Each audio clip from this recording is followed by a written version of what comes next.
Yeah, and like that factory and dentist office, yeah, if I'm working with somebody that's left-handed and schizophrenic, but I don't think it's gonna help. But yeah, they're right-handed young adults. I can't to figure out it. But yeah, you got that breaker room fridge, and everybody leaves their shit in there. After a couple days, it was kind of a I was nerve wracked because I was left-handed. I was way young, and it was her company. But a couple days, you just gotta throw if something got mold on it, throw that fridge away. Yeah, and then when you're vacuuming those huge cubicles and offices and all that carpet, just one little paper clip, one little piece of toilet paper. You're your own business, man. Owner. Yeah, I'm laying out the old red carpet easy. If you're like sweeping that whole building, you know what I'm saying? Like a little piece of carpet, you learn that you have to pick it up before that because it'll clog that sweeper. I've lived in a lot of houses where I didn't have carpet, but anyway, yeah, and like if there's a paper clip, you clean it up, your vacuum's plugged, and you're the boss. And you guys can't tell them I'll be back in a year. You know what I'm saying? You're the owner, and it's only you. And that other girl, I worked with her because she had five bids after 2 years and she had other people doing the bids. You know what I'm saying? She wasn't gonna follow them around because they'd be like, "Man, you're the boss. Get away from me. I'm my own. You know, I work for you, but I don't want you around me." And she had her own business and she had five bids in that town after 2 years, and she's pretty proud of herself. And then she had nothing to do because she was just trying to secure herself. And then she was bored, so she'd follow me around. But yeah, that factory that I worked with her, I worked in that factory years ago. Before that, was just a factory worker, but then, yeah, me and her, that place was huge. I mean, there was like tons of cubicles, and it was pretty fun. But yeah, you have to supply your own.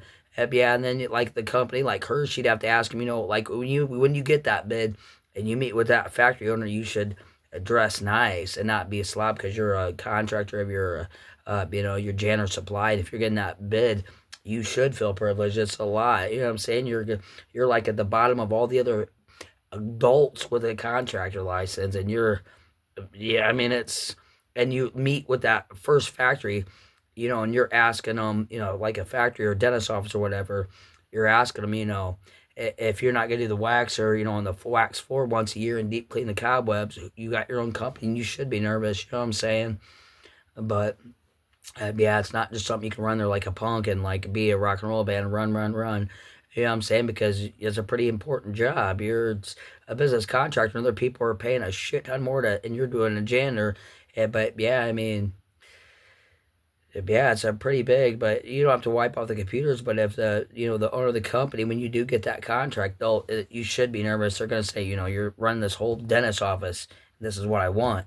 And you need to, be really patient, really calm and say, what about this? What about that? And if I run into this problem, and then that's it. And if they, like if they call you like a year and say, hey, your contract's up, or I need you to do this extra, but they won't annoy you. You know what I'm saying? It's your business, and your janitor's contract business. Once you're in for a year or two, you're in, and you ain't running back to them. You're the problem.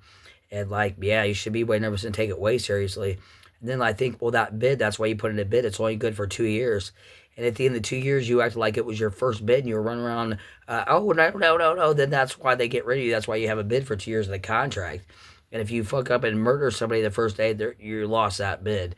But yeah, and you got a bid for 2 years on that whole building. You can't run back to them and the dentist owner or whoever you got the bid from. And that first meeting is going to be pretty goddamn important, pretty nerve wracking. And at the end of the contract, the 2 year bid contract, they'll say, you kept calling me about this, kept calling me about that. And they're like, I'm supplying the people that's way bigger than you. And like, then after 2 years, they won't renew your bid. Yeah, so the town's only so big. And if you're in a big town, you better get a big gender cart for that town, man. You know what I'm saying? Because you're dealing with a lot more. But yeah, take it easy, young adults.